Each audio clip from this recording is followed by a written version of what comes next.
Brick it, let's go.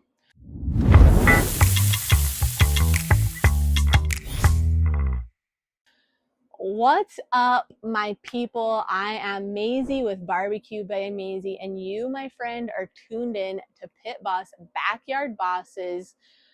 I've got a delightful video for you right here today. We're in tailgating season. The football is immaculate. We got baseball playoffs coming up, and you want to feed your friends, right? You want to feed your family.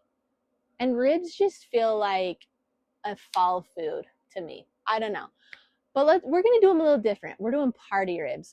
I'm going to show you step by step how easy and simple it is to make party ribs, and you're going to please a crowd. And the only problem you're going to have is they're going to want more. And so you're going to need to make these all the time. Let's dive right in and start prepping our ribs. All right. So I have 2 racks of St. Louis style ribs, and boy, do these racks look nice. You can also use baby back, just use whatever type of rib that you prefer. I'm more of a St. Louis style girly. It's little spare ribs, all right?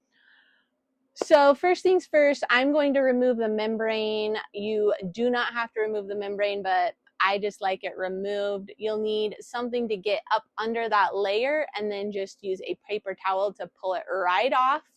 Remember, if you don't get it off in your first tear, does not mean anything about you as a person. All right. Once that membrane's off, you're going to trim off any fat or extra large pieces of meat that you may see. We want a nice even cook. We don't want anything getting too burnt or crispy here. And that's really it.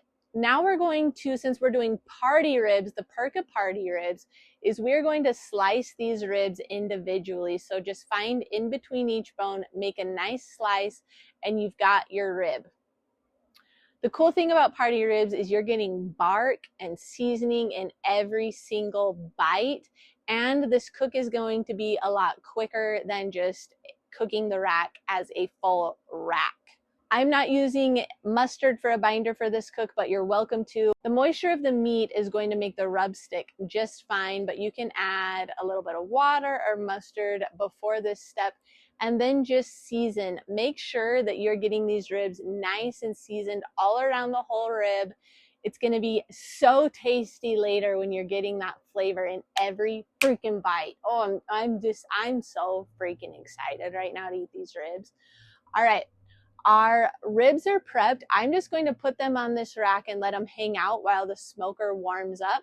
Today we're smoking at 275 on the Pit Boss Odessa, baby. You could smoke at 250. 225 is okay, but I think that it's a little too low of a temperature for the party ribs. They're going to get more dried out. So I'd really encourage you to go 250, 275. If you're really being insane and you're short on time, bump that sucker up to 300, okay? So do you guys see how freaking easy that was? So now we just get to chill for an hour for the most part. For the next hour, we're going to check on the ribs about at the 30-minute mark, see if they're looking dry. We're going to spritz them. All you'll need for a spritz is good old-fashioned H2O. You don't need to get fancy. If you want to get fancy, you could get some apple juice, some Coke, something with some sugar in it. But your girl's using water. All right, so I'll see you guys back out here in about 30 minutes. We'll check on the ribs together. And I'm going to go inside. I'm going to crack a nice cold Diet Coke. I'll see you right back out here in 30 minutes. Don't you dare move a muscle. Oh, but you want to know what you could do while we're gone? Why don't you subscribe to the Pit Boss YouTube channel for more incredible episodes like you're watching right here today. Let's go. All right, bringing you in at the 30-minute mark. As you can see, these don't look too dried out yet. And we don't want to spritz too early and just spray our rub off. So I am going to just let them continue smoking. All right, a quick note about the party ribs. As with any ribs, you can either choose to wrap them or not wrap them. There's obviously a variety of ways to smoke ribs. And really at the end of the day, it's how you like your ribs. I like my ribs to be more a bite off of the bone, and I know some people like them more tender, fall off of the bone. That's not my style, and when I make ribs, I don't ever really wrap them or anything. They just get a little too mushy for me. Anyways, let's dive back in and check on these ribs. Oh, we're back out at the 1 hour mark, and these are starting to look a little bit dry now. So now we're going to just spritz them with water. Just got a old water bottle here. We're just going to spritz them, add a little bit of moisture.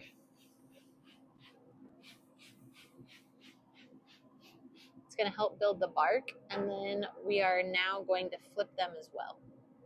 All right, so these ribs ended up taking about 2.5-ish hours, a little more if you take into account the sauce time. Some of them are a little meatier, so I let those ones cook a little bit longer and let the smaller ones stay on and just kind of get tendered up a little bit more, get a nice bark on it. So all in all, I would plan for about 3 hours of cook time. That's going to give you enough time to let them rest, and so you won't be rushing through your cook. All right. I am going to just take one right off the grill. It's ready to go. I can't let you guys leave before I take a bite of a rib. What am I, nuts? It's got the perfect bite, in my opinion. It's not fall off the bone, but it's still super tender, has a nice bite to it. So much flavor. My favorite part about ribs this way is the bark. You got flavor all around. I'm obsessed. Woo! These ribs are slapping. All right, if you watched this far in the video, please comment saucy and bossy so I know who's sticking with me. All right, appreciate you guys so much.